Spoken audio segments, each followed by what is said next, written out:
Assalamualaikum Sobat Football United. Semoga lancar-lancar ibadahnya di bulan Ramadan. Sehat-sehat selalu, sehat-sehat semuanya. Oke, ada beberapa update dari jurnalis nih yang menurut gue menarik untuk gue sampaikan. Jurnalis dari The Athletic ya, Laurie Whitwell. Dan juga dari Andy Mitten. Terkait dengan apa? Oke, terkait dengan beberapa situasi. Gue ingin mulai dari Sandro Tonali dulu nih. Bagaimana kabar dari Laurie Whitwell, karena ya Sandro Tonali ini terus ya beberapa kali dikaitkan dengan Manchester United. Dari beberapa kabar di beberapa media menyebutkan seperti itu. Gue akan artikan dulu ya seperti biasa. Ini diambil dari sebuah podcast. Tapi saya ingin mengatakan terkait dengan Tonali ya. Saya pikir Manchester United telah melihat Tonali, artinya telah memperhatikan Tonali. Mari kita lihat ya bagaimana mereka akan bergerak terkait dengan hal tersebut. Saat ini berarti belum bergerak sama sekali nih Manchester United ya. Saya pikir seperti yang saya katakan, kalau mereka ingin memiliki banyak pilihan dan ya pada akhirnya ya mungkin mereka tidak akan mungkin saja mereka tidak hanya akan mendatangkan satu pemain, kurang lebih seperti itu untuk posisi lini tengah. Jadi terkait dengan Sandro Tonali dan mungkin juga pemain-pemain lain, Manchester United ini terus memperkaya dalam tanda kutip list ataupun juga daftar-daftar pilihan untuk posisi lini tengah. Tapi seperti musim panas tahun lalu dan situasi dengan Mbeumo misalnya ya, dan mereka pada akhirnya juga melihat Antoine Semenyo, artinya Manchester United ini tidak hanya memiliki satu pilihan saja untuk posisi yang mereka ingin perkuat. Dan dari apa yang saya mengerti, Bournemouth meminta terlalu banyak uang, dan setelahnya mereka berpikir kalau Mbeumo akan lebih masuk akal ya dari sisi biaya. Dan ya pada akhirnya Manchester United juga sempat ingin mendatangkan Semenyo lagi di bulan Januari. Ini yang disebutkan Laurie Whitwell terkait dengan Sandro Tonali. Tapi dari kesimpulan apa yang dikatakan, menurut gua ya Manchester United benar-benar ingin memperbanyak opsi-opsi, karena ya misalnya fans gitu ya, ada beberapa suara misalnya menginginkan Elliot Anderson, Adam Wharton ataupun pemain lain. Tapi kita tidak pernah tahu akan seperti apa persaingannya untuk mendatangkan pemain tersebut. Misalnya Elliot Anderson, harganya pasti akan tinggi. Kabarnya Manchester City juga menginginkan. Jadi hal-hal seperti ini bisa saja mempersulit pergerakan Manchester United. Tapi di sisi lain Manchester United tidak mungkin tidak mendatangkan pemain baru di lini tengah kan. Sehingga mereka pun juga tidak mungkin hanya memiliki pilihan yang terlalu sedikit gitu, apalagi cuma hanya satu ataupun dua pemain. Mereka ingin betul-betul memiliki sekumpulan daftar pemain yang memang memungkinkan untuk mereka datangkan, pemain yang mereka juga nilai bisa memperkuat lini tengah untuk musim depan, karena ini merupakan sebuah keharusan menurut gue. Dan Sandro Tonali, dari apa yang dikatakan oleh Laurie Whitwell, memang betul sudah diamati oleh Manchester United dan statusnya saat ini masuk ke daftar pilihan untuk bisa dikejar di musim panas nanti. Sempat ada kabar kalau Manchester United ingin mendekati Jurgen Klopp ya. Ini juga merupakan situasi yang cukup menarik di berbagai media, termasuk juga di sosial media. Dan Laurie Whitwell dari The Athletic yang tentu saja memiliki kompetensi sebagai jurnalis yang sangat baik, sangat tinggi ya. Apa yang bisa saya katakan adalah ketika saya berbicara ke orang-orang yang saya ketahui, ada beberapa poin yang berbeda terkait dengan situasi tahun lalu. Jadi ini tentang bagaimana menemukan manajer-manajer terbaik di market dan apa yang Manchester United bisa lakukan. Dan nama dari Jurgen Klopp ini sempat muncul. Jadi ini merupakan seseorang yang saya pikir memiliki sebuah kemampuan yang bagus, artinya Jurgen Klopp. Dan apakah ini membuahkan situasi ataupun proses jadi Manchester United betul melakukan action ataupun aksi untuk mendekati Jurgen Klopp? Saya tidak tahu. Itu yang dikatakan oleh Laurie Whitwell. Tentu saja dia mengatakan tidak, tapi Manchester United mengatakan dia mengatakan iya, Manchester United mengatakan tidak. Tapi ya ini merupakan situasi yang natural karena Manchester United berusaha untuk memenangkan Premier League di periode mendatang ya. Dan untuk mendatangkan hal tersebut, untuk bisa melakukan hal tersebut ya, mereka tentu saja ingin mencari nama yang terbaik. Dan ya kita tahu juga ada beberapa kabar di sosial media juga ataupun di media yang gue baca bahwa ada berita juga yang menyangkal ya hal-hal seperti ini. Karena Jurgen Klopp sendiri juga memiliki jelas dia sangat dekat dengan Liverpool dan dia juga memiliki komitmen mengatakan bahwa dia tidak akan melatih lagi klub Premier League ya. Jadi hanya ada Liverpool dan ini menunjukkan bagaimana respect yang besar Jurgen Klopp terhadap Liverpool.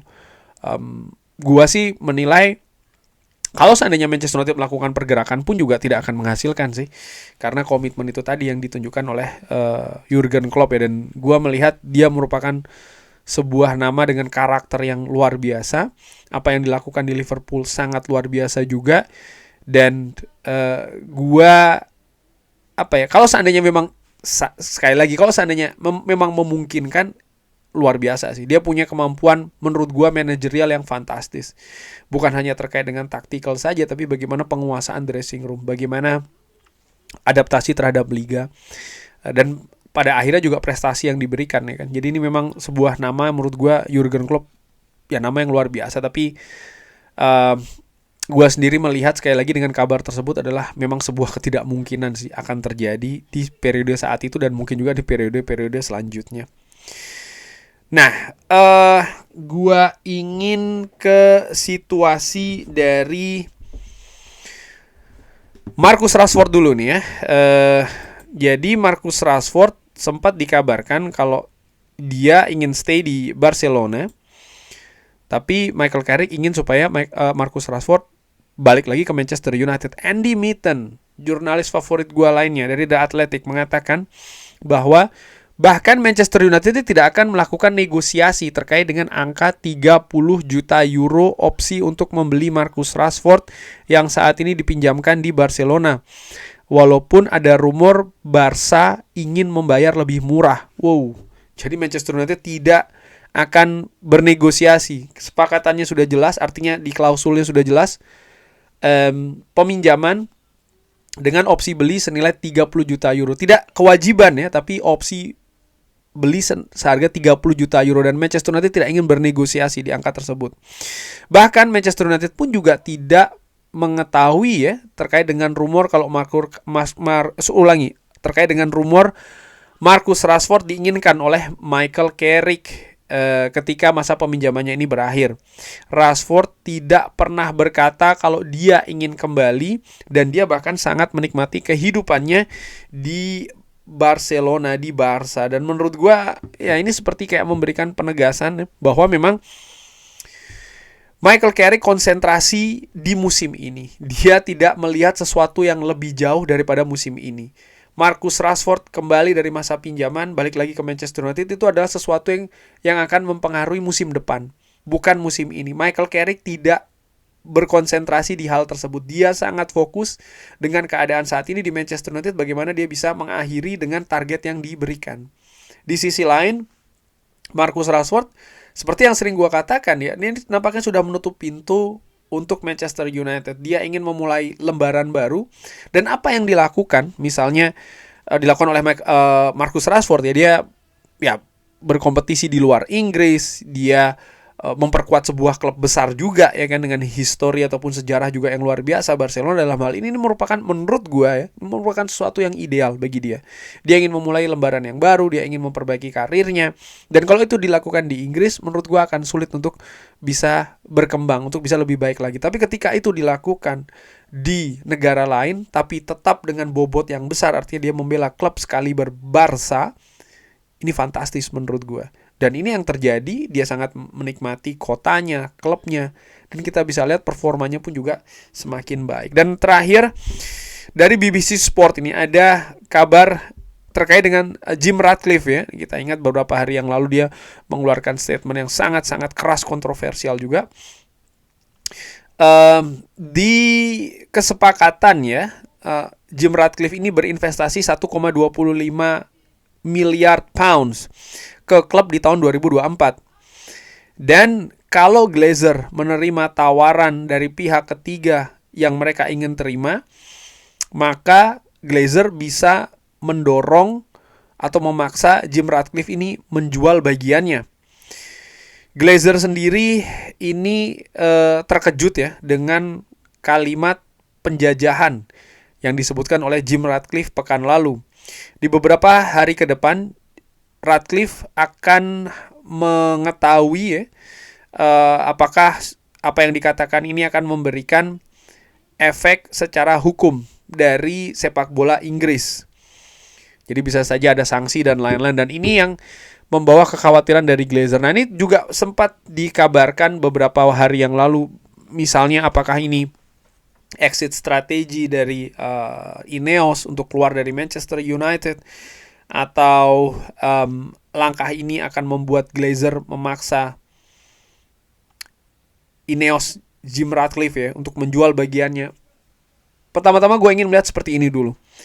Glazer nih all about money. Ini tentang bisnis, ini tentang uang, titik. Mereka tidak peduli tentang hal-hal lain. Dan dari apa yang dikatakan oleh Jim Ratcliffe, kalau ini akan mempengaruhi situasi keuangan di Manchester United, situasi bisnis dan lain-lain, baru ini yang akan memungkinkan Glazer untuk melepas atau memaksa Jim Ratcliffe melepas bagiannya. Tapi itu saja tidak. Tentu saja tidak, karena itu baru setengah bagian. Bagian lainnya apa? Gua katakan sekali lagi, Glazer ini tentang uang. Ya mereka ini juga harus jelas siapa yang akan masuk selanjutnya ke Manchester United. Saat ini Manchester United ya merupakan brand besar ya, klub sepak bola dengan jangkauan global yang sangat luas. Tapi Glazer juga kalau kita ingat ya bagaimana proses ingin menjual pada saat itu beberapa tahun yang lalu sampai akhirnya mereka menerima Ineos. Mereka juga memiliki posisi dan mereka sangat keras dengan posisinya. Artinya mereka juga punya valuasi terkait dengan klub ini.